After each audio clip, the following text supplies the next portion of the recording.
One, the Bible teaches that we should not bow down to statues. Exodus 20, verse 4 and 5, and you got it right there on the stones behind me. I'm sure you can read that in Hebrew. The Roman Catholic Church says that we should bow down to statues, not ancient tradition, but it's a medieval tradition. And I don't think anyone here will contest that you've all seen devoted Catholics praying before a statue of Mary or one of the saints. And by the way, I have Catholic friends that will say, well, Doug, I'm not really praying to the statue. I know that's just a statue, but it makes me think of Mary, or it makes me think of St. Joseph, or whatever the saint is. Well, that's what every idolater says. When people pray to Buddha, do you think that any Buddhist who's bowing before a statue of Buddha really believes that that statue is Buddha? No, they'll tell you, no, it makes me think of Buddha. But that's what idolatry is all about. 2, the Bible teaches that all have sinned except Jesus.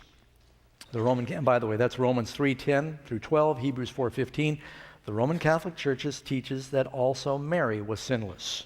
Guys, but Ray, what comes to mind when you see that, honestly? Second commandment comes to mind. You shall not bow down to any graven image of any likeness on the earth or in heaven or whatever. There they are. Right. You know, I think it's key to note that Mary was present at the cross when Jesus died in John 19, verse 25. And Mary was also with the apostles on the day of Pentecost on Acts chapter 1. Right. But then again, she's not mentioned again anywhere inside the book of Acts. And you think that she would be. You think that the apostles would give her a prominent place. Right. But they don't do so. Now, they know exactly the role that Mary had of all people, but they do not do that with her. And the Bible nowhere indicates that Mary can hear our prayers or that she can mediate for us with God. We know that there's Now, one that's mediator. not Mary there, is it? No, that's the Pope. That's not Yeah. it. But this is another good example of this is what happens when you stray from Scripture and you move on into what tradition has done for us today.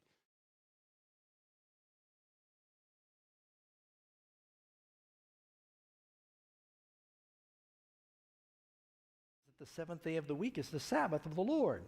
Exodus 20, verse 8 through 10. The Roman Catholic Church openly admits that they have substituted the first day of the week for the seventh day of the week, claiming the church has authority to alter the law of God.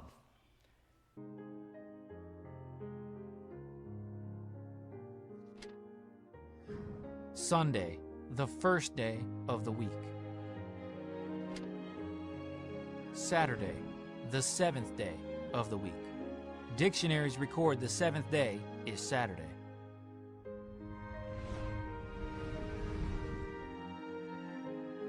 When we see a calendar, the seventh day, Sabbath, is Saturday. Remember the Sabbath day by keeping it holy.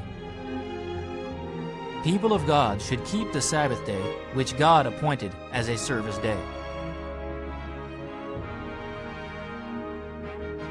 God created the heavens and the earth for 6 days and rested on the seventh day Sabbath.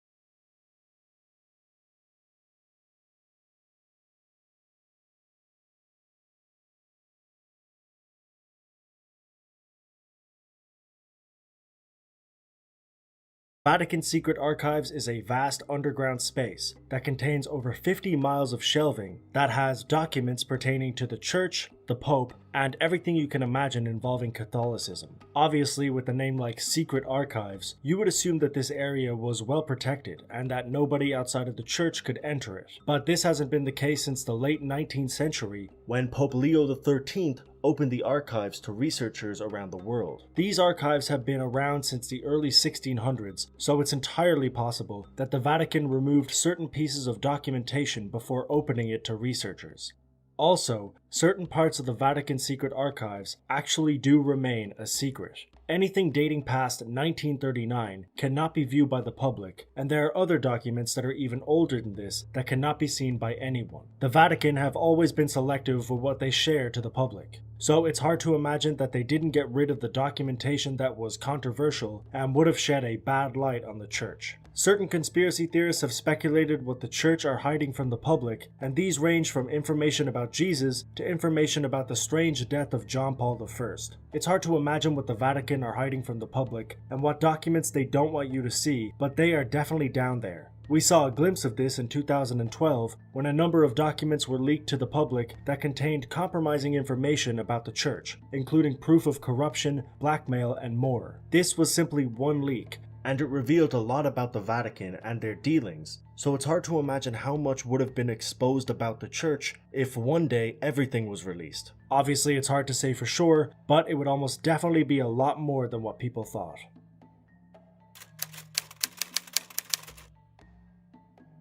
At the end of World War II, thousands of Nazi soldiers were attempting to flee Europe and evade capture. To do this, many of the soldiers used ratlines, which were a system of escape routes that led to Latin American countries where the soldiers would be safe. These ratlines were apparently supported by members of the Catholic Church, mainly by an Austrian bishop named Alois Hudal, who was a Nazi sympathizer who had praised Adolf Hitler a number of times in the past. The Catholic Church gave Hudal permission to visit a number of captured Nazi soldiers, but instead of a simple visit, Hudal used this time to help them escape using ratline systems that he created. Only a few years prior, Hudal was a very influential member of the Austrian Catholic Church who was also in and out of the Vatican on a consistent basis. He used this power to obtain travel documents from the Vatican Refugee Organization and even went as far as to give some of these Nazi soldiers actual Vatican state passports so that they could disguise themselves as priests. One of the men that Hudal set free was a man named Franz Stangl, a former police officer from Austria who became an SS commander. During his time as commander, he oversaw the execution of almost 1 million people, most of whom were Jewish. He was supposed to be tried for this immediately, but because Hudal helped him escape, he was on the run for another 20 years and wasn't arrested until 1967. He died in prison 6 months later, meaning that because of Hudal, Stangl only spent half a year in prison for his crimes. The Vatican forced Hudal to resign in 1952, but apart from that, they didn't really punish him at all. They have also refused to comment on this situation multiple times, but documents have been pulled together that suggest they may have been involved with this situation specifically, and that they were almost definitely involved in helping certain Nazi soldiers escape at some stage. The Roman Catholic Church has perpetuated the Babylonian mystery religion, making repeated use of the term mystery in reference to all of its doctrines, rituals, and liturgy, from the Mysterium Fidei, or mystery of the faith, pronounced by the priest in its abominable practice of the Eucharist, the mystery of faith, to the 15 mysteries of the Rosary, prayed to its goddess, Mary, the Queen of Heaven. John then writes in verse 6, "And I saw the woman drunken with the blood of the saints, and with the blood of the martyrs of Jesus."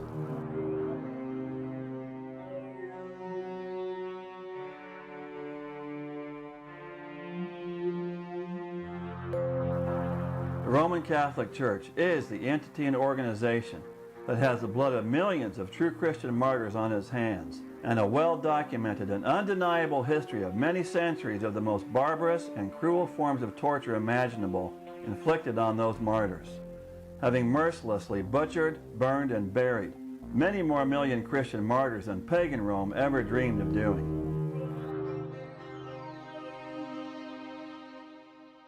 Again, as we read chapter 18 of Revelation, we see America, the daughter of Babylon, the merchant nation, the hindermost of the nations, the richest nation on earth. But in chapter 17 of Revelation, we see religious Babylon, the mother of harlots, headquartered at Vatican City in Rome.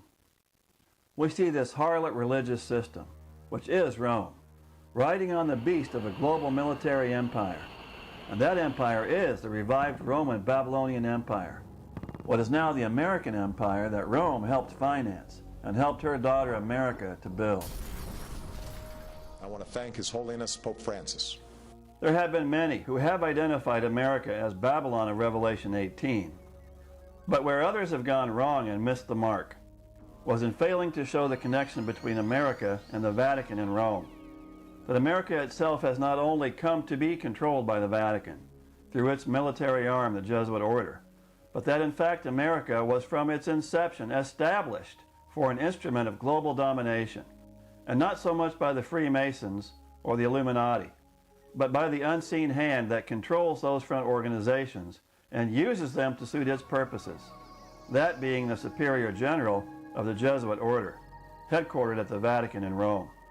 The Vatican's military arm, its global network of agents and henchmen and assassins known officially or ostensibly as the Society of Jesus, one of the worst misnomers of all time, and known more commonly as the Jesuit order, has for centuries been carrying out the Vatican's scheme to regain, through intrigue, subterfuge, and subversion, the mastery and total control over the kingdoms of this world that it lost as a result of the Protestant Reformation. The Jesuits engineered and were intimately involved in the events that led to the American War for Independence and the founding of a new republic that broke the power of the British Empire, the Vatican's #1 enemy at that time, and that also guaranteed religious freedom, because that also gave the Jesuits the freedom to operate where they had been outwardly banished from the Protestant kingdoms of Europe. We hear much today in the alternative media about the New World Order and a conspiracy for world government from some well-known men who do get some good truth out and who talk about the Brotherhood of Darkness and the Illuminati, the Rothschilds, the Bilderbergs, and the banking cartel. But where these men fall short is that they fail or refuse to identify the real culprits behind the conspiracy for global government, which is the Vatican in Rome, as run from behind the scenes by the Superior General of the Jesuit order.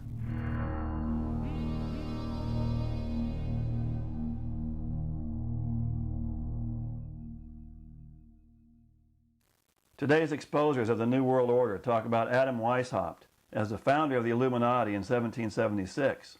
Fear God and give glory to him, for the hour of his judgment is come, and worship him that made heaven and earth and the sea and the fountains of waters. And there followed another angel, saying, Babylon is fallen, that great city, because she made all nations drink of the wine of the wrath of her fornication.